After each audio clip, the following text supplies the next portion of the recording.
আল্লাহ রাসূল সাল্লাল্লাহু আলাইহি ওয়াসাল্লাম বলেন আয-যুলমু যুলুমাতুন ইয়াওমাল কিয়ামাহ, কিয়ামতের দিন জুলুম মস্ত বড় অন্ধকার হিসাবে এটা চিহ্নিত হবে। জুলুম কিয়ামতের দিন মস্ত বড় অন্ধকার হিসাবে কি হবে? চিহ্নিত হবে। অর্থাৎ জালিম অবস্থায় যে ব্যক্তি পৃথিবী থেকে বিদায় নিয়েছে, কিয়ামতের দিন সে মারাত্মক অন্ধকারের শিকার হবে। এই হাদিস আমরা জানি, কিন্তু এখন যে হাদিসটা বলবো এই হাদিসটা অনেকে জানেন না।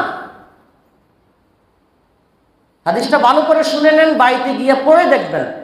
সম্ভবত হাদিসটা তিরমিজির 2399 নম্বর হাদিস। রাসূল সাল্লাল্লাহু আলাইহি ওয়াসাল্লাম বলেছেন, লাযাওয়ালুদ দুনিয়া আহওয়ানু আলাল্লাহি মিন কাতলি রাজুলিন মুসলিম। আল্লাহ রাসূল সাল্লাল্লাহু আলাইহি ওয়াসাল্লাম বলেন, একজন মুসলিম অন্যায়ভাবে হত্যা হওয়ার চাইতে আল্লাহ তাআলার কাছে গোটা পৃথিবীটা ধ্বংস হওয়া অনেক সহজ।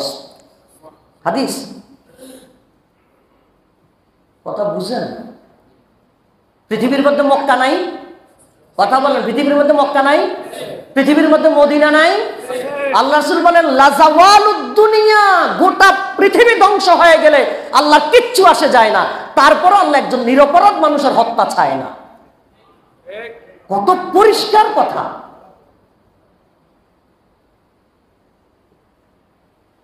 আর আপনি আমি কিসের জন্য কান্না করছি? মানে মানে মানে বাকরুদ্ধ হওয়ার মতো অবস্থা। তো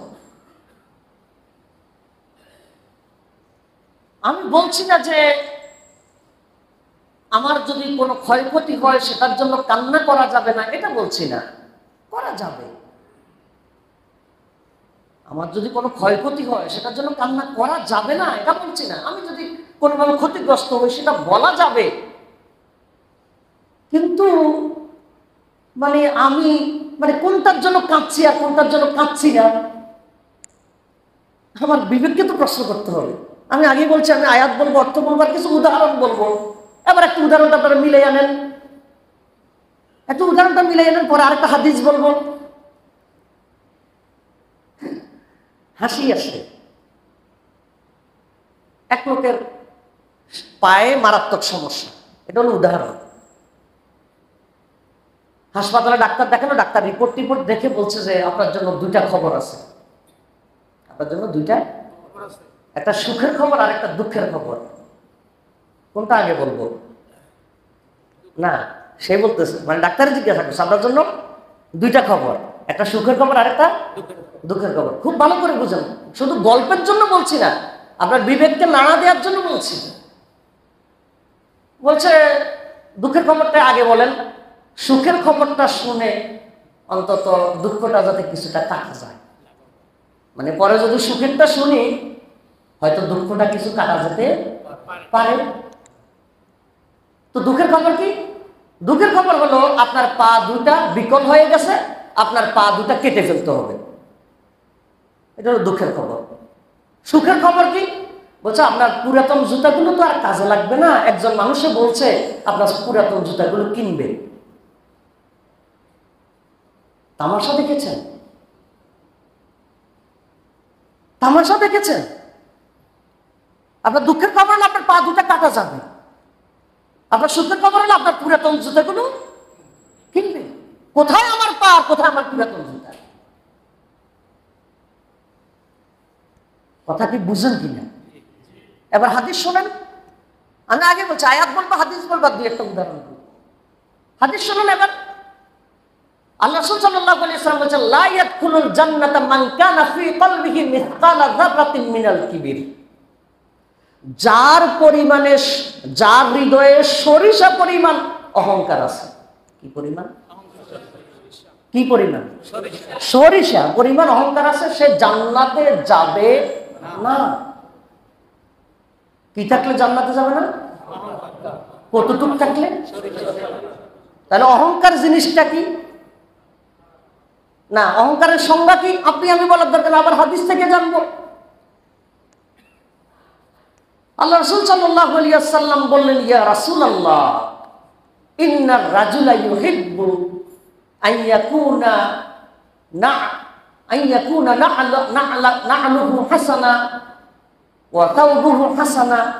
আল্লাহ রাসূল মানুষেরা তো এটা পছন্দ করে তার জুতাগুলো অনেক সুন্দর হোক, তার জামাটা অনেক সুন্দর হোক। এটা তো প্রত্যেকটা মানুষই অহংকার করে, এটাও কি অহংকার হবে?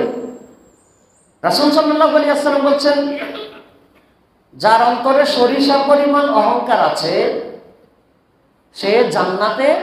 আল্লাহু তাআলা ফি কালামিহিল মাজিদ ওয়া কাযালিকা আখযু রাব্বিকা ইযা আখাযাল কুরা ওয়া হিয়া যালিমাতুন ইন্না আখযাহু আলীমুন শাদীদ। وقال تعالى في آية أخرى ولا تقتلوا النفس التي حرم الله إلا بالحق ومن قتل مظلوما فجعلنا لوليه سلطانا فلا يسرف في القتل إنه كان منصورا। قال رسول الله صلى الله عليه وسلم الظلم ظلمات يوم القيامة أو كما قال عليه الصلاة والسلام। وقال رسول الله صلى الله عليه وسلم لزوال الدنيا أهون على الله من قتل رجل مسلم أو كما قال عليه الصلاة والسلام। সম্মানিত উপস্থিতি, আমি আপনাদের সামনে পবিত্র কোরআনের 11 নম্বর সূরা হুদের 102 নম্বর আয়াত তেলাওয়াত করেছি। 17 নম্বর সূরা বানী ইসরাঈলের একটি আয়াত তেলাওয়াত করেছি।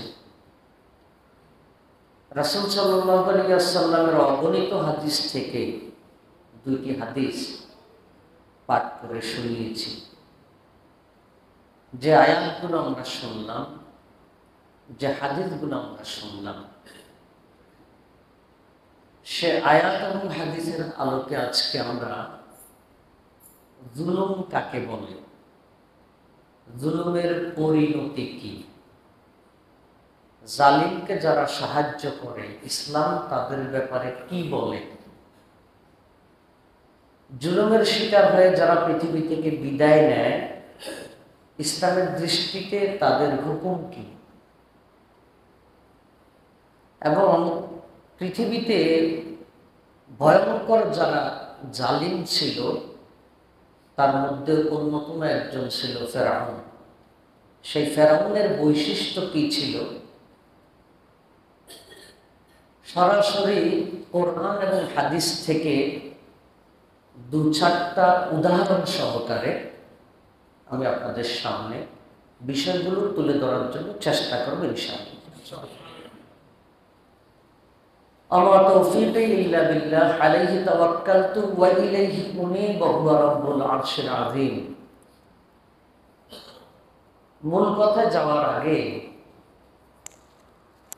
কিছু মূলনীতি, ইসলামের কিছু দৃষ্টিভঙ্গি এটা সবার মাথায় রাখতে হবে। কেন মাথায় রাখতে হবে?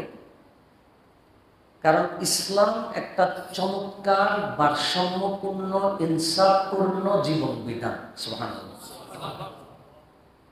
এত চমৎকার জীবন বিধান পৃথিবীর কোনো জীবন বিধান, কোনো আইন, কোনো সংবিধান কিছুই ইসলামের সাথে তুলনা চলে না। ইসলাম এটা অনন্য। সুবহানাল্লাহ। আপনি দেখবেন পৃথিবীর কোনো না কোনো আইন, কোনো না কোনো জীবন দর্শন কোনো না কোনোভাবে কখনো না কখনো নিজেদের পক্ষে সাফাই গান। কিন্তু ইসলাম এত পরিষ্কার এক জীবন বিধান, একেবারে একজন খাঁটি মুসলিম, সবাই তাকে ভালো মুসলমান হিসাবে চেনে। এমন মুসলমানও যদি কোনো অপরাধ করে ইসলাম সেই অপরাধের পক্ষে সাফাই গায় না। কথা কি বুঝতে পেরেছেন? এটা একেবারে পরিষ্কার। আমি সমকালীন সময় থেকে 2-3টা উদাহরণ দিব, তখন বুঝবেন ইসলাম যে কত ইনসাফের কথা বলে। আমরা যে কথাগুলো বলবো আমরা বললাম ইসলামের, ধরেন আমরা বলতে আমরা যারা জুমাতে কথা বলছি, কোরআন হাদিস দিয়ে মানুষদেরকে যারা আমরা ইসলামকে বোঝানোর জন্য চেষ্টা করছি, আমরা ইসলাম না। ইসলাম ইসলাম, আমরা বললাম ইসলামের মাইক। আমরা বলি ইসলামের কি মাইক, আমরা বললাম ইসলামের প্রচারক। ইসলামের প্রচারক। আমার কথাটা যদি মাইক, ওই যে স্পিকার যদি আমার কথাটা আপনার কানে পৌঁছিয়ে দেয়, এমন একটা কথা আপনার কানে গেল যে কথাটা আপনার কাছে খারাপ লাগছে, দোষটা স্পিকারের না, দোষটা আমার। কারণ আমি বলাতেই তো স্পিকারের কথাটা আপনার কানে গেছে, আমি না বললে কি কথাটা আপনার কানে যেত? তাহলে আমি যে কথাটা বলবো সেটা হলো ইসলামের কথা বলবো। এখন ইসলামের কোনো কথা যদি আপনার খারাপ লাগে, তাহলে আপনি আমার প্রতি আপত্তি করে তো লাভ নেই। তাহলে আপনার আপত্তিটা হলো ইসলামের প্রতি। কিসের প্রতি? আর ইসলামের প্রতি যার আপত্তি থাকে সে তো অন্তত জুমার নামাজে আসার কথা না। কি ইসলামের প্রতি যদি কারো আপত্তি থাকে সে কি জুমার নামাজে আসার কথা? আসবে না, এটাই স্বাভাবিক। কারণ মসজিদে আসছে মানে সে ইসলাম মানে, ইসলাম মানে ইসলামের বিধানের প্রতি সম্মান করে। এটা মূলনীতি হিসাবে মাথায় রাখতে হবে। তবে আমরা যেটা বলবো, আল্লাহকে সাক্ষী রেখে বলছি, ইনসাফের কথা বলবো ইনশাআল্লাহ। সম্মানিত উপস্থিতি, জুলুমের ব্যাপারে কোরআন এবং হাদিসে এত কথা এসেছে, আমি যদি আজকে কথাগুলোর ব্যাখ্যা না করে শুধুমাত্র প্রতিটা আয়াত এবং প্রতিটা হাদিসের যদি শুধু অর্থ বলি, কি বলি, কোনো ব্যাখ্যা বলবো না, শুধু মানে আয়াতে যেভাবে আছে অর্থটা বলবো, হাদিসে যেভাবে আছে অর্থটা বলবো, এভাবে বললো ঘন্টার পর ঘন্টা শুধু অর্থ বলা যাবে, ব্যাখ্যার দরকার হবে না। কারণ জুলুমের ব্যাপারে ইসলামের বক্তব্য এত পরিষ্কার, এত এবং এত বেশি। এবার আমরা এক এক করে আয়াতগুলো শুনবো, কিছু সাথে সামান্য কিছু ব্যাখ্যা একেবারে যৎসামান্য আমরা যোগ করবো, 2-1টা উদাহরণ যোগ করবো। আল্লাহ রাব্বুল আলামিন পবিত্র কোরআনের 11 নম্বর সূরা হুদের 102 নম্বর আয়াতে বলেছেন, ওয়া কাযালিকা আখযু রাব্বিকা ইযা আখাযাল কুরা ওয়া হিয়া যালিমাতুন ইন্না আখযাহু আলীমুন শাদীদ। আল্লাহ তাআলা বলেন, আর তোমার রব যখন কোনো জালিমকে ধরে থাকেন, তোমার রব যখন কোনো জালিমকে ধরে থাকেন, আল্লাহ বলেন তিনি যখন ধরেন তখন এমন ভাবেই ধরেন। তিনি যখন ধরেন কেমন ভাবে এটা আর বলেন নেই। বলেন না একটা জিনিসটা সেই রকম, জিনিসটা কি রকম, তো সেই রকম মানে কি? সেই রকম তো কোন রকম তো বলে নেই, এমনি বলে আর কি সেই রকম। বলে না একটা জামা কিনলাম সেই, বলে না আজকে একটা পার্টি হয়েছে সেই, বলে না সেই রকমটা আসলে কোন রকম এটা বলা লাগে না, এটা সেই রকম শুনলে বোঝা যায় মানে এটা মানে মনে তৃপ্তি হওয়ার মতো একটা রকম। আল্লাহ তাআলা বলেন, আল্লাহ তাআলা যখন কোনো জালিমকে ধরেন তখন এমনই ধরেন। কেমন ধরেন? এমনই ধরেন, মানে ধরার মতো ধরেন। ইন্না আখযাহু আলীমুন শাদীদ, নিশ্চয় তার ধরা অনেক বিপজ্জনক, অনেক ব্যথাতুর, হৃদয় ভেঙে যাওয়ার মতো, হৃদয় ভেঙে যাওয়ার মতো, বিপর্যস্ত হওয়ার মতো। আল্লাহ তাআলা যদি ধরেন, জালিমকে ধরেন, যদি ধরেন, যদি তবে আল্লাহ তাআলা সাথে সাথে ধরেন না, সাথে সাথে ধরেন। এ ব্যাপারে কোরআনে কিছু বহু বক্তব্য আছে। এটাকে বাংলায় বলা হয় ধরে ধরে ধরে না, ধরলে আল্লাহ ছাড়ে না। আল্লাহ তাআলা ছাড় দেন, ছেড়ে, দুইটা কিন্তু দুই জিনিস, একটা হলো ছাড় দেয়া, আরেকটা হলো ছেড়ে দেয়া। ছাড় দেয়া মানে হলো ঢিল দেয়া, আর ছেড়ে দেয়া মানে হলো নিষ্কৃতি দেয়া। আল্লাহ ছাড় দেন কিন্তু ছেড়ে দেন না। কাদের ব্যাপারে বলেছেন? জালিমদের ব্যাপারে। কাদের ব্যাপারে? জালিমদের ব্যাপারে। এটা আয়াত, আমি আগে বলছি ব্যাখ্যা বেশি বলবো না, শুধু আয়াত বলবো, হাদিস বলবো, অর্থগুলো বলবো। 17 নম্বর সূরা বনী ইসরাইলের 31 আয়াত হবে বা 33 এরকমের দিকে আল্লাহ তাআলা বলছেন, ওয়ালা তাকতুলুন নাফসাল্লাতী হারামাল্লাহু ইল্লা বিল হক। আল্লাহ তাআলা বলেন, যেই প্রাণকে হত্যা করা আমি হারাম করেছি, তোমরা সেই প্রাণকে হত্যা করো না, তোমরা সেই প্রাণকে হত্যা করো না। অন্য আয়াতে 5 নম্বর সূরা মায়েদার 32 নম্বর আয়াতে আল্লাহ তাআলা বলছেন, মান কাতালা নাফসান বিগাইরি নাফসিন আও ফাসাদিন ফিল আরদি ফাকাআন্নামা কাতালান নাসা জামিআ। আল্লাহ তাআলা বলেন, যেই ব্যক্তি অন্যায়ভাবে কোনো নিরপরাধ মানুষকে মারলো, মনে হয় যেন সে গোটা পৃথিবীর সমস্ত মানুষকে মেরে ফেলল। একটা মানুষকে যদি মারা হয় অন্যায়ভাবে, একটা মানুষকে যদি অন্যায়ভাবে মারা হয়, তাহলে মনে হয় যেন গোটা পৃথিবীর সব মানুষকেই মেরে ফেলা হয়। এটা হলো 5 নম্বর সূরা মায়েদার 32 নম্বর আয়াত। আর যেটা বলতেছিলাম 17 নম্বর সূরা বনী ইসরাইলের সম্ভবত 31 নম্বর আয়াত হলো, অর্ধেক বলে আরেকটা আয়াতে গেলাম, আবার ওই আয়াতে ফেরত আসছে 33। জি, আগে বলছি 31, 32, 33 হবে। আল্লাহ তাআলা বলছেন, যেই প্রাণকে হত্যা করা আমি হারাম করেছি, সেই প্রাণকে তোমরা কি করো না, হত্যা। এরপর আল্লাহ তাআলা কি বলেছেন, ওয়ামান কুতিলা মাজলুমান, যেই ব্যক্তি মাজলুম অবস্থায় মারা যায়, মাজলুম অবস্থায় মারা যায়, আল্লাহ তাআলা বলেন, জাআলনা লিওয়ালিহি সুলতানা, আমি তার নিহতর যারা ওয়ারিশ আছে, নিহতর যারা উত্তরাধিকারী আছে, আমি তাদেরকে ক্ষমতা দিই। সুবহানাল্লাহ, কোরআনের আয়াত, কোরআনের আয়াত। যাকে মাজলুম ভাবে মারা হয়, মাজলুমের অভিভাবক, মাজলুমের উত্তরাধিকার যারা আছে, মাজলুমের চিন্তাধারা যারা লালন করে, আল্লাহ তাআলা বলেন, আমি তাদেরকে সুলতান দেই। আমি তাদেরকে কি দেই? সুলতান দেই। এই সুলতানের দুটো অর্থ, একটা অর্থ হলো ক্ষমতা, আরেকটা অর্থ হলো দলিল, কথা বলার রাইট তার থাকে, কারণ সে মাজলুম। সুলতানের দুটো অর্থ, ওই ওলামায়ে কেরামকে জিজ্ঞাসা করো, কোরআনে সুলতান দুটো অর্থ এসেছে, ক্ষমতা অর্থ এসেছে, দলিল অর্থ এসেছে। তাহলে মাজলুমের উত্তরাধিকারী যারা, মাজলুমের ওয়ারিশ যারা, তারা ক্ষমতাও পায় এবং তারা কথা বলার অধিকার পায়। সুবহানাল্লাহ। কে বলেছেন? যে নিহত হয় কিভাবে? মাজলুম অবস্থায়। কি অবস্থায়? মাজলুম অবস্থায়। ব্যাখ্যার দরকার আছে? কথা বলুন, ব্যাখ্যার দরকার আছে? আয়াতি পরিষ্কার, আয়াতি পরিষ্কার। আমি বলছি টুকটাক ব্যাখ্যা বলবো। হাদিসে আসেন, ঈমান যদি থেকে থাকে, আপনি কি চিন্তা লালন করেন আর না করেন সেটা আপনার ব্যাপার, একটু আত্মসমালোচনা করবেন। হাদিস দুইটা তেলাওয়াত করেছি, প্রথমে শুনিয়েছি। দুইটার মধ্যে প্রথমটা একটু সিম্পল, আমরা অনেকেই জানি, দ্বিতীয়টা হয়তো সবাই জানি না। দ্বিতীয়টা একটু বেশি হৃদয়কে ধাক্কা দেওয়ার মতো।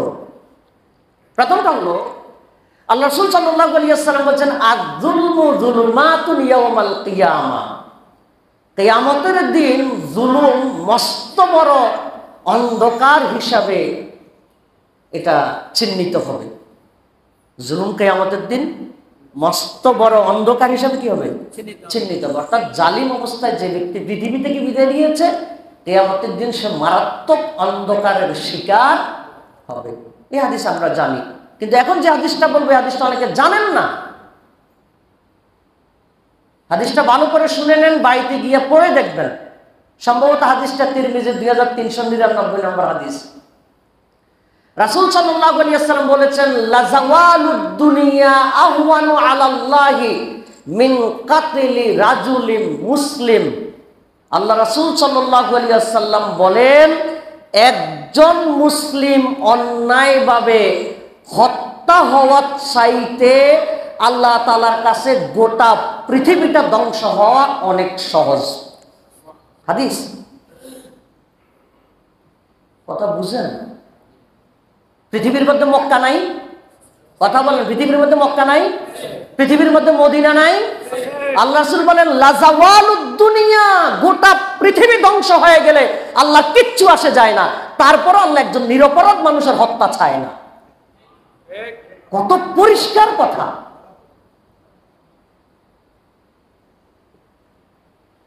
আর আপনি আমি কিসের জন্য কান্না করছি? মানে মানে মানে বাকরুদ্ধ হওয়ার মতো অবস্থা। তো আমি বলছি না যে আমার যদি কোনো ক্ষয়ক্ষতি হয় সেটার জন্য কান্না করা যাবে না, এটা বলছি না, করা যাবে। আমার যদি কোনো ক্ষয়ক্ষতি হয় সেটার জন্য কান্না করা যাবে না, এটা বলছি না। আমি যদি কোনোভাবে ক্ষতিগ্রস্ত হই সেটা বলা যাবে, কিন্তু মানে আমি মানে কোনটার জন্য কাঁদছি আর কোনটার জন্য কাঁদছি না, আমার বিবেককে তো প্রশ্ন করতে হবে। আমি আগে বলছি, আমি আয়াত বলবো, অর্থ বলবো, আর কিছু উদাহরণ বলবো। এবার একটা উদাহরণটা আপনারা মিলে আনেন, একটা উদাহরণটা মিলে আনেন, পরে আরেকটা হাদিস বলবো। হাসি আসে। এক লোকের পায়ে মারাত্মক সমস্যা, এটা হলো উদাহরণ। হাসপাতালে ডাক্তার দেখালো, ডাক্তার রিপোর্ট দেখে বলছে যে আপনার জন্য দুইটা খবর আছে। আপনার জন্য দুইটা, একটা সুখের খবর আর একটা দুঃখের খবর। কোনটা আগে বলবো? না, সে বলতেছে, মানে ডাক্তারে জিজ্ঞাসা করছে আপনার জন্য দুইটা খবর, একটা সুখের খবর আর একটা দুঃখের খবর। খুব ভালো করে বুঝেন, শুধু গল্পের জন্য বলছি না, আপনার বিবেককে নাড়া দেওয়ার জন্য বলছি। বলছে দুঃখের খবরটা আগে বলেন, সুখের খবরটা শুনে অন্তত দুঃখটা যাতে কিছুটা কাটা যায়। মানে পরে যদি সুখেরটা শুনি হয়তো দুঃখটা কিছু কাটা যেতে পারে। তো দুঃখের খবর কি? দুঃখের খবর হলো আপনার পা দুটা বিকল হয়ে গেছে, আপনার পা দুটা কেটে ফেলতে হবে, এটা হলো দুঃখের খবর। সুখের খবর কি? বলছে আপনার পুরাতন জুতাগুলো তো আর কাজে লাগবে না, একজন মানুষে বলছে আপনার পুরাতন জুতাগুলো কিনবে। তামাশা দেখেছেন? তামাশা দেখেছেন? আপনার দুঃখের খবর হলো আপনার পা দুটা কাটা যাবে, আপনার সুখের খবর হলো আপনার পুরাতন জুতাগুলো কিনবে। কোথায় আমার পা, কোথায় আমার পুরাতন জুতা? কথা কি বুঝেন কিনা? এবার হাদিস শোনেন। আমি আগে বলছি আয়াত বলবো, হাদিস বলবো, দুই একটা উদাহরণ বলবো। হাদিস শুনুন এবার। আল্লাহ রাসূল সাল্লাল্লাহু আলাইহি ওয়াসাল্লাম বলেছেন লা ইয়াদখুলুল জান্নাতা মান কানা ফি কলবিহি মিসকালা যাররাতিন মিনাল কিবির। যার পরিমাণে, যার হৃদয়ে সরিষা পরিমাণ অহংকার আছে। কি পরিমাণ? কি পরিমাণ? সরিষা পরিমাণ অহংকার আছে, সে জান্নাতে যাবে না। কি থাকলে জান্নাতে যাবে না? কতটুক থাকলে? তাহলে অহংকার জিনিসটা কি? না, অহংকারের সংজ্ঞা কি আপনি আমি বলার দরকার, আবার হাদিস থেকে জানবো। আল্লাহ রাসূল সাল্লাল্লাহু আলাইহি ওয়াসাল্লাম বললেন ইয়া রাসূলুল্লাহ ইন্নার রাজুলা ইউহিব্বু আইয়াকুনা না'লুহু হাসানা ওয়া তাওবুহু হাসানা। আল্লাহ রাসূল, মানুষেরা তো এটা পছন্দ করে তার জুতাগুলো অনেক সুন্দর হোক, তার জামাটা অনেক সুন্দর হোক, এটা তো প্রত্যেকটা মানুষই অহংকার করে। রাসূল সাল্লাল্লাহু আলাইহি ওয়াসাল্লাম বলছেন যার অন্তরে সরিষা পরিমাণ অহংকার আছে সে জান্নাতে যাবে না। তো অহংকার কাকে বলে পরিচয়টা জানার দরকার আছে না? তো সাহাবীরা বলছেন ইয়া রাসূলুল্লাহ, আমি চাই আমার জুতাগুলো সুন্দর হোক, আমি চাই আমার জামাটা অনেক দামি হোক, এটা কি অহংকার হবে? আল্লাহ রাসূল সাল্লাল্লাহু আলাইহি ওয়াসাল্লাম বলছেন না, এটা অহংকার না। অহংকার কোনটা? অহংকার হলো আল কিবরু বাতারুল হাক্কি ওয়া গামতুন নাস। অহংকার হলো সত্য দেখেও সত্যকে তুচ্ছ করা, সত্যকে ঠাট্টা মস্কারি করা, সত্যকে তামাশা করা, ওয়া গামতুন নাস, আর মানুষকে অপদস্থ করা, মানুষকে এখন একজন ডাক্তার যদি বলে যে আপনার জন্য সুখের খবর হলো আপনার পা দুটা কাটার পরে আপনার পুরাতন জুতাগুলো কিনা হবে, এটা কি সুখের খবর নাকি রোগীর সাথে তামাশা? এটাই অহংকার। আজকে অহংকার করে অনেকে মানুষের সাথে তামাশা করে। বুঝে না, বুঝে না, মানে হৃদয় চিনতে এত অন্ধ হয়ে যায়, সত্য মিথ্যার আর পার্থক্য করার মতো কোনো জ্ঞানই থাকে না। খাতামাল্লাহু আলা কুলুবিহিম, আল্লাহ তাদের হৃদয়ের মধ্যে তালা লাগিয়ে দিয়েছে। তালার কারণে সত্য মিথ্যা বুঝতে পারে না। আচ্ছা বলেন তো দেখি, জুলুম দুর্বল মানুষে করে নাকি সবল মানুষে করে? কারণ দুর্বল জুলুম করবে কেমনি? এত জুলুম করে যে টিকে থাকবে ওই পাওয়ার তো তার নাই। তার মানে জুলুমের সাথে ক্ষমতার একটা সম্পর্ক আছে। যার ক্ষমতা যত বেশি তার জুলুম করার সুযোগটাও তত বেশি। এটাই বাস্তবতা, নাকি আমার কথা ভুল? আমার কথা কি ভুল? এটা আপনি পৃথিবীর কোনো সায়েন্স দিয়ে তো আমার কথাটা ভুল বলতে পারবেন না। কারণ ক্ষমতা আপনি আমার শর্ট তখনই লাগাইতে পারবেন যখন আপনি বুঝেন আপনি আমার শর্ট দিলে আমি কিছু করতে পারবো না। কিন্তু আপনি যখন বুঝেন আপনি যদি আমার একটা শর্ট দেন আমি কষাই আরো 3টা লাগাইয়া দিব, আপনি জীবনে আমার দিবেন না, ঠিক না? তার মানে জুলুমের সাথে কিসের সম্পর্ক? ক্ষমতার সম্পর্ক। জুলুমের সাথে কিসের সম্পর্ক? ক্ষমতার সম্পর্ক। এবার বলেন তো দেখি, ক্ষমতা কি সাধারণ মানুষের ক্ষমতা বেশি থাকে নাকি যারা দায়িত্বে থাকে তাদের ক্ষমতা বেশি থাকে? এটাই তো স্বাভাবিক। এবার হাদিস কি বলে, মনোযোগ দেন। রাসূল সাল্লাল্লাহু আলাইহি ওয়াসাল্লাম বলেছেন, মা মিন হাকিমিন ইয়াহকুমু বাইনান নাস ইল্লা জাআ ইয়াউমাল কিয়ামাতি ওয়া মালাকুন আখিযু বিকাফাহু ওয়া ইয়ারফাউ রাসাহু ইলাস সামাই ফাইন ক্বালা আলকিহ আলকাহু ফি মাহওয়াতিন 40 খারিফা। আল্লাহ রাসূল সাল্লাল্লাহু আলাইহি ওয়াসাল্লাম বলেন, যারাই মানুষের মাঝে ক্ষমতা চালায়, ভালো খারাপ বলেন, মানে ক্ষমতা যারাই চালায়, আল্লাহ রাসূল বলেন সেই ক্ষমতা দল লোকের আল্লাহ তাআলা কিয়ামতের দিন উঠাবেন এমন ভাবে একজন ফেরেশতা ক্ষমতাশালী ব্যক্তির এভাবে গাঁটাকে পিছন দিয়ে ধরে থাকবে। ফেরেশতা ওই বিড়ালের বাচ্চারা ধরে নেন, হ্যাঁ বিড়ালের বাচ্চারা ধরে না খপ করে, এরকম নেতারে ক্ষমতাধর ব্যক্তিরে আল্লাহ ফেরেশতা কি করবে? ওয়া মালাকুন আখিযুন বিকাফাহু, ইবনে মাজার হাদিস। ফেরেশতাটাকে এভাবে খপ করে তার ঘাটাকে ধরে রাখবে। ওয়া ইয়ারফাউ রাসাহু ইলাস সামা, ফেরেশতা আল্লাহর দিকে তাকিয়ে থাকবে। আল্লাহ অর্ডার কি? আল্লাহ অর্ডার কি? ভালো যদি হয় ভালো, আর ভালো হইলে তো আর গাঁট ধরবে না, ভালো হইলে তো আর গাঁট ধরবে না। ফেরেশতা তাকিয়ে থাকে, আল্লাহ বলে আলকে, তারে ফেলে দাও। ফাআলকাহু ফি মাহওয়াতিন 40 খারিফা, তারে এমন একটা গর্তের মধ্যে ফেলা হবে 40 বছর পর্যন্ত শুধু সে গর্তের নিচে যেতে থাকবে। ক্ষমতা এত আরাম। এবার ফেরাউনের কথা শুনেন।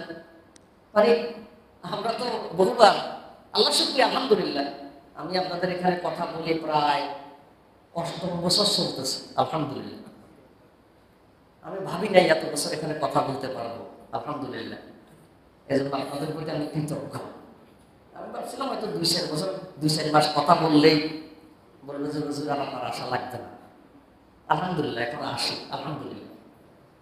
তো আপনারা আমাকে যারা ছিলেন জানেন আমরা এখানে কোনো ইচ্ছা বলি না, অযথা গল্প বলে আমরা টাইম পাস করি না। আমরা যে কথাটা বলি প্রতিটা কথার কোরআন এবং হাদিসের পরিষ্কার দলিল দেওয়ার জন্য চেষ্টা করি। কি আপনারা সাক্ষী তো? এবার পরিষ্কার দেখেন 28 নম্বর সূরা কাসাস আয়াত নাম্বার 4, 5, 6। আজকে বাড়ি থেকে তাফসীর পড়ে দেখবেন, দেখবেন পৃথিবীর জালিমের সাথে অক্ষরে অক্ষরে মিলে যাবে, অক্ষরে অক্ষরে। একবার শব্দে শব্দে মিলবে। 28 নম্বর সূরা কাসাস আয়াত 4, 5, 6 কি বলছে আল্লাহ? ইন্না ফিরআউনা, নিশ্চয় ফিরআউন। নিশ্চয় কি মাজলুম ছিল নাকি জালিম ছিল? জালিম ছিল। বিশ্ববিখ্যাত একজন ইসলামিক স্কলার অত্যন্ত চমৎকার একটা কথা বলেছেন।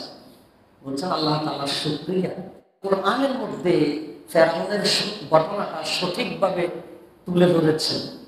যদি ফেরাউনের ঘটনাটা যদি আল্লাহ সঠিকভাবে তুলে না ধরতেন, তাহলে সাংবাদিকরা, ইতিহাসবিদেরা গল্প লিখত সন্ত্রাসী মূসাকে ধাওয়া করতে গিয়ে ফেরাউন শহীদ হয়ে গেছে।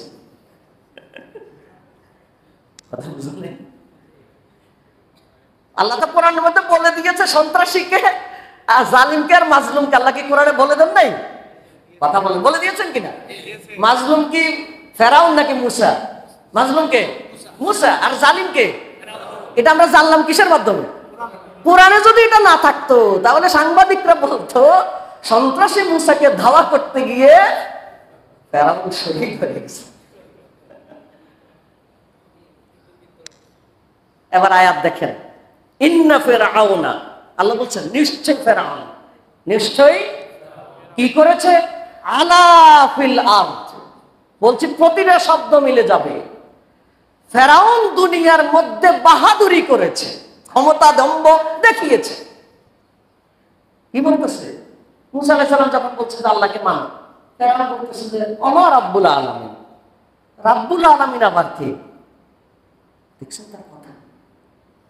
রাব্বুল আলামিন আবার কে?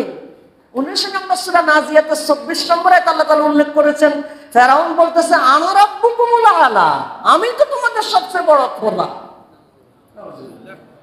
কিসের আবার আল্লাহ? আমি তো তোমাদের সবচেয়ে বড় খোদা। বড় কথা কেমনে মরছে? কেমনে মরছে? পানিতে ডুবে মরছে। পানিতে মরার আগে বলতেছে আল্লাহ, আগে যা করছি আর না করছি, আমি সত্যিই আপনার প্রতি ঈমান আনছি।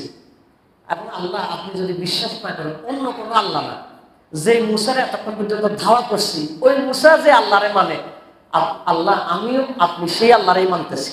মানে আল্লাহরে বুঝাইতেছে, অন্য কোনো আল্লাহ না, মানে আপনি এক।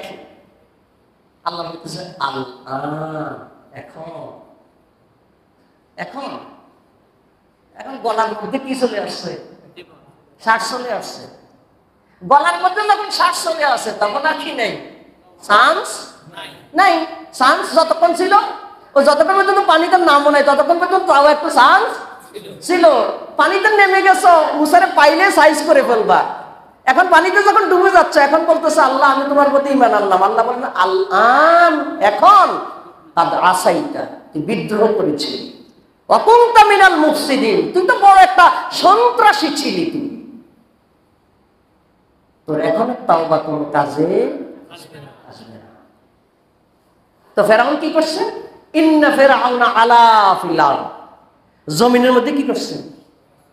ক্ষমতা দেখিয়েছে। কি দেখিয়েছে? এরপর অংশ দেখেন, ওয়াজআলা আহলাহা শিয়াআন, কোরআনের আয়াত। ফেরাউন তার জাতিকে বিভিন্ন গোষ্ঠীতে গোষ্ঠীতে বিভক্ত করে দিয়েছে। তুই আমি এই অমুক, কোরআনের আয়াত। ফেরাউন তার জাতিকে বিভক্ত করেছে, কোরআনের আয়াত। ওয়াজআলা আহলাহা শিয়াআন, সে তার জাতিকে বিভক্ত করেছে। কেন করেছে? ইয়াস্তাদঈফু তাইফাতাম মিনহুম, যাতে একটা একটা করে সবাই দুর্বল করতে পারে। আয়াত পড়ে দেখেন, ফেরাউন এই জন্যই কাজটা করছে। ফেরাউন দম্ভ করেছে, তার জাতির মধ্যে বিভেদ সৃষ্টি করেছে। কেন করেছে? যাতে সবাইকে কি করে দিতে পারে? দুর্বল করে দিতে। এরপরে কি করেছে? ওয়ায়ুযাব্বিহু আবনাআহুম, ফেরাউন তার সন্তানদেরকে, তার জাতির ছেলে সন্তানদেরকে হত্যা করেছে। ওই যে ফেরাউনের কোন না স্বপ্ন দেখেছে তার একজন কোন রাজদরবারের কেউ, সে স্বপ্ন দেখে বলছে আপনার জাতির মধ্যে এমন একটা ছেলে জন্মগ্রহণ করতে পারে যারা আপনার ক্ষমতার মসনদে ভেজাল লাগাইতে পারে, ভেজাল লাগাইতে পারে। তো ফেরাউন চিন্তা করছে যেহেতু আমার ক্ষমতাকে ভেজাল লাগাবে, তাহলে এমন একটা কাজ করতে হবে যাতে জাতিতে আর কোনো ছেলে জন্ম না হয়। আল্লাহু আকবার। وَقَدْ مَكَرُوا مَكْرًا وَعِندَ اللَّهِ مَكْرُهُمْ وَإِنْ كَانَ مَكْرُهُمْ لِتَزُولَ مِنْهُ الْجِبَالُ। আল্লাহ বলেন তারাও চক্রান্ত করে, আমি আল্লাহও চক্রান্তের জবাব দেই। চক্রান্ত মনে হয় যেন পাহাড়কে ভেঙে দিবে, আল্লাহ বলে কিচ্ছু হবে না, সেই চক্রান্তও শেষ হবে। আল্লাহ বলছে এটা ঈমান, এটা ঈমান।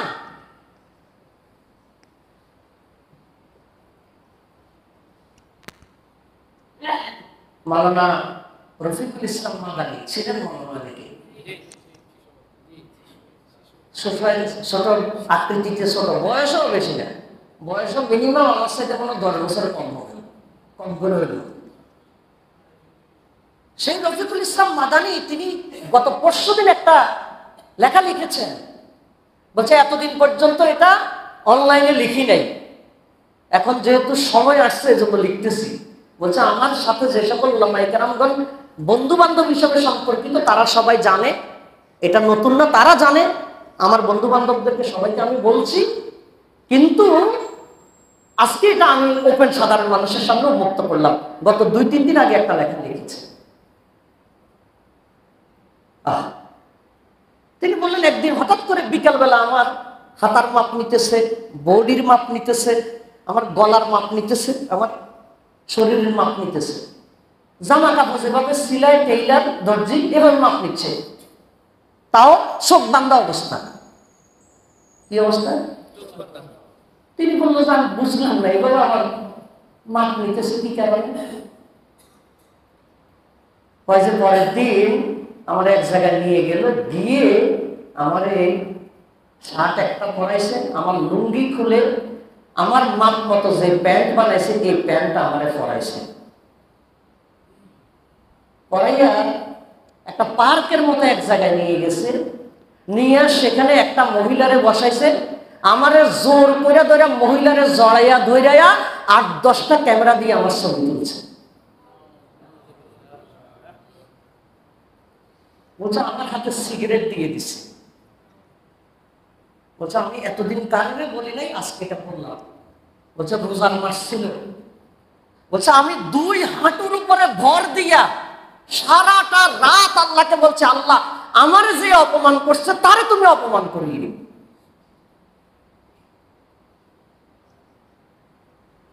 কত চক্রান্ত! একটা মানুষ যদি অপরাধ করে, রফিকুল ইসলাম মাদানী অপরাধী না নিরপরাধী এই ফয়সালা আমার দেওয়ার দরকার নাই, আমি আদালত না, কিন্তু তার শার্ট প্যান্ট গায়ে দিয়া নারীরে জড়াইয়া ধরতে হবে, তার হাতে সিগারেট তুলে দিতে হবে, কোন আইনে এটা পেয়েছে? তামাশার তো একটা লিমিট আছে, তামাশার তো একটা লিমিট আছে। এই জন্য আল্লাহ তাআলা ছাড় দেন, ছেড়ে দেন না।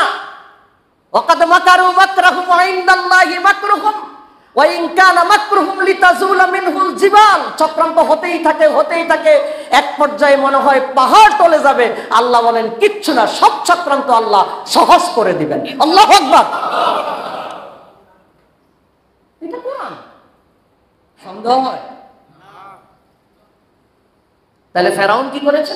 সন্তানদেরকে হত্যা করেছে। ওয়াইয়াস্তাহি নিসাহুম, নারীদেরকে জীবিত রাখছিল। ইন্নাহু কানা মিনাল মুফসিদিন, সেই ফেরাউন ছিল বড় জাতের সন্ত্রাসী। কি বলছেন? এবার আল্লাহ কি বলেন? সুবহানাল্লাহ, আল্লাহু আকবার, বলেন আল্লাহু আকবার। আল্লাহ তাআলা বলেন ওয়া নুরিদু আন নামুন্না আলাল্লাযীনা ইসতুদঈফু ফিল আরদ। আল্লাহ বলেন ফেরাউনে এত কাণ্ড ঘটানোর পরে আমি এবার একটা ইচ্ছা করলাম। কি ইচ্ছা করলাম? দুনিয়াতে এতদিন পর্যন্ত মুসার বাহিনীকে যে দুর্বল করে রাখা হয়েছিল, এবার আমি সিদ্ধান্ত নিলাম অনুরিদু আন্নামুন্না, আমি যারা এতদিন মুসার বাহিনী দুর্বল ছিল, আমি আল্লাহ সিদ্ধান্ত নিলাম মুসার বাহিনীকে এবার বিজয় দান করব। সুবহানাল্লাহ। আল্লাহ বলছেন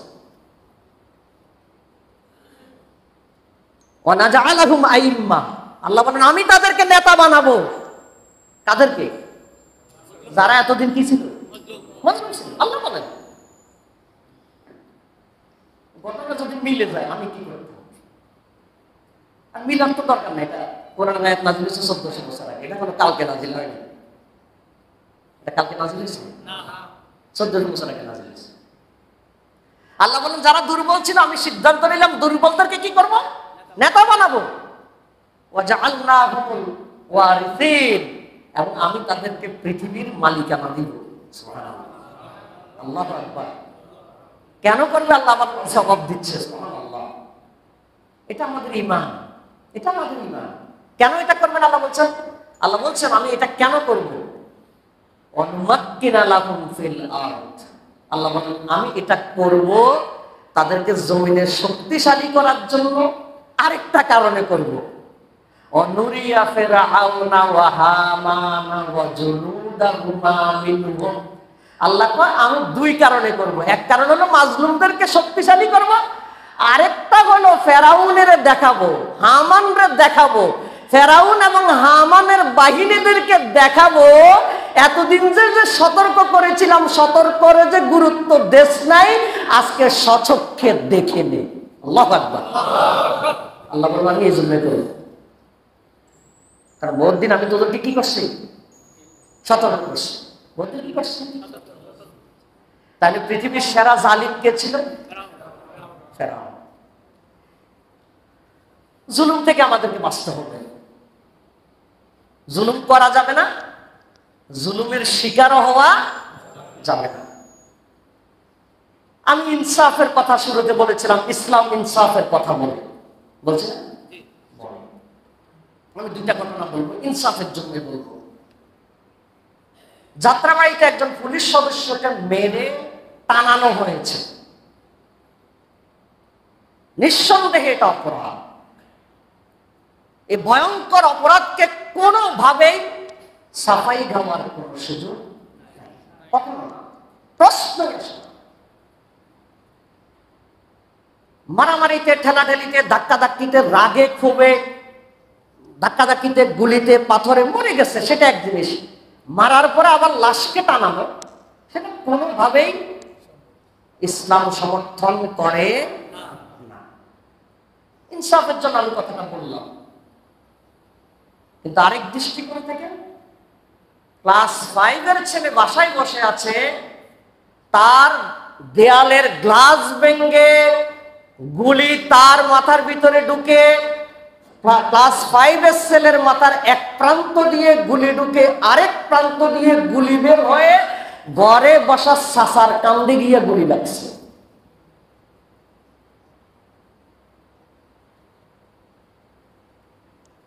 আমি আগেই বলছি, আমার পা দুটা নষ্ট, আমার পুরাতন জুতাকেও কিনবে।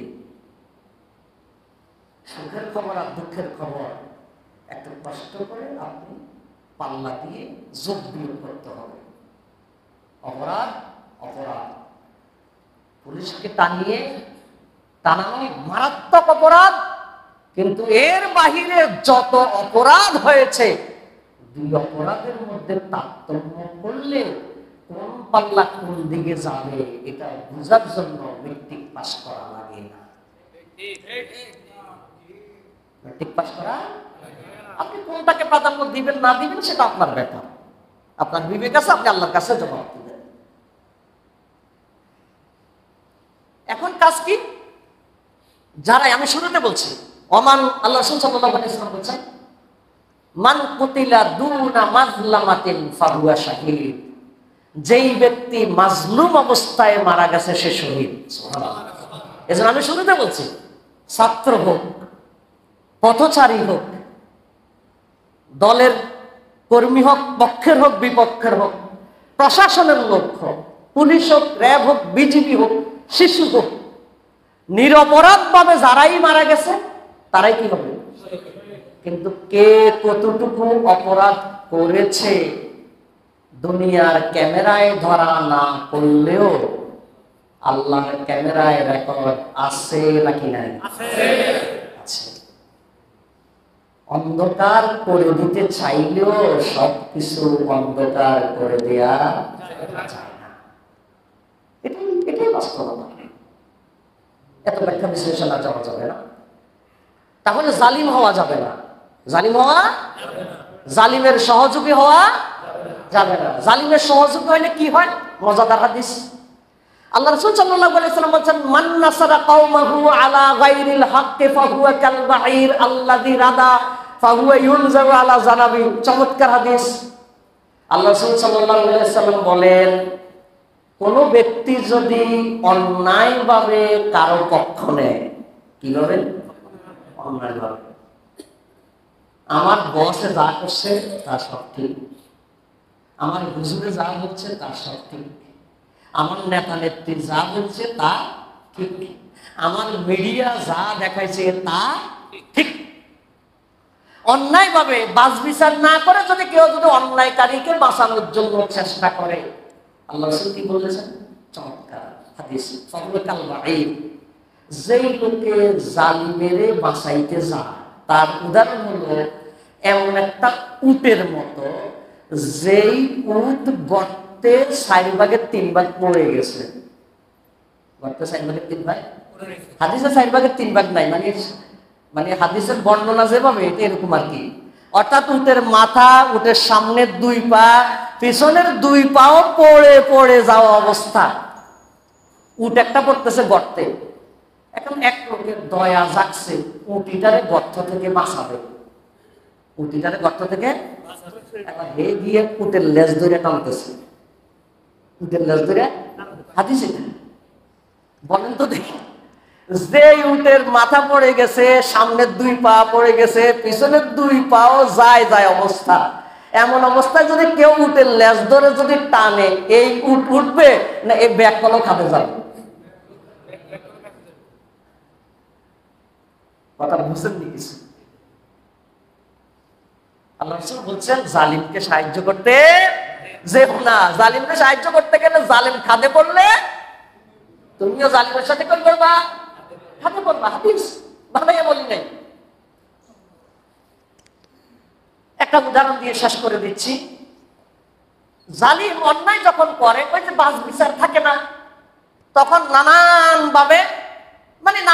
ভাবে মানুষকে দোষারোপ করে। নানানভাবে কি করে? আসলে দেখো একটা উদাহরণ দিচ্ছি। উদাহরণটা হলো, এক লোকে তার ক্ষেতের মধ্যে 7 জন কামলা লাগাইছে। কামলা তো বুঝো, ধানের চারা লাগাবে।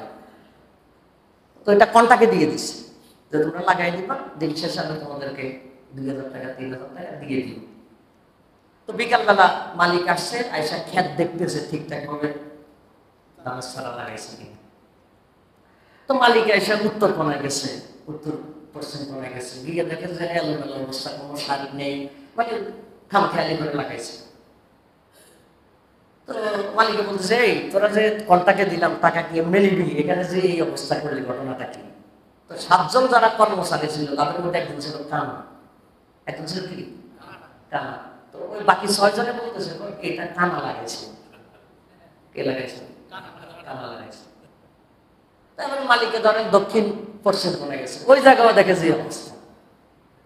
তো মালিকে তো কি এদিকেও তো অবস্থা, ওই দিক দিয়ে কানা লাগাইছে। এইদিকে কে লাগাইছে? কানা লাগাইছে। তো মালিক আরেক কোণায় গেছে, ওইখানে অতই অবস্থা, ওই যে এদিকে কানা লাগাইছে।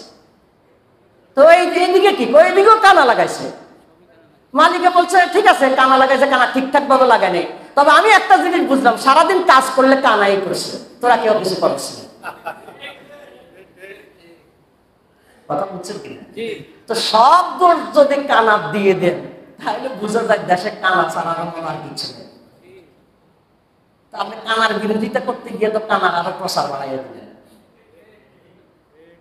কানার বিরোধিতা করতে গিয়ে আপনার কানার আরো কি বাড়াই দিলেন? প্রসার বাড়াই দিলেন। কানার আরো টাকা ইনকাম বাড়াই দিলেন। কারণ 7 জনে মিলে যদি 5000 টাকা পাইতো, এখন কানা যদি একা 5,000 টাকা পায়, কথা বুঝেন না? কথাগুলো শুধু হাসির জন্য বলি নেই, বুঝার জন্য বলছি। আল্লাহ তাআলা আমাদের সবাইকে জালিম হওয়া থেকে আমাদেরকে হেফাজত করুন, এবং মাজলুমও যাতে না হই। আল্লাহ তাআলা আমাদেরকে মাজলুম থেকেও হেফাজত করুন। আল্লাহ তাআলা আমাদের সবাইকে ঈমানের সাথে, সাহসিকতার সাথে, ইসলামের উপরে, ন্যায়ের উপরে টিকে থাকার তৌফিক দান করুন। আল্লাহুম্মা সুবহানাকা আল্লাহুম্মা ওয়া বিহামদিকা আশহাদু আল্লা ইলাহা ইল্লা আনতা আস্তাগফিরুকা ওয়া আতুবু ইলাইক। আসসালামু আলাইকুম ওয়া রাহমাতুল্লাহি ওয়া বারাকাতুহু।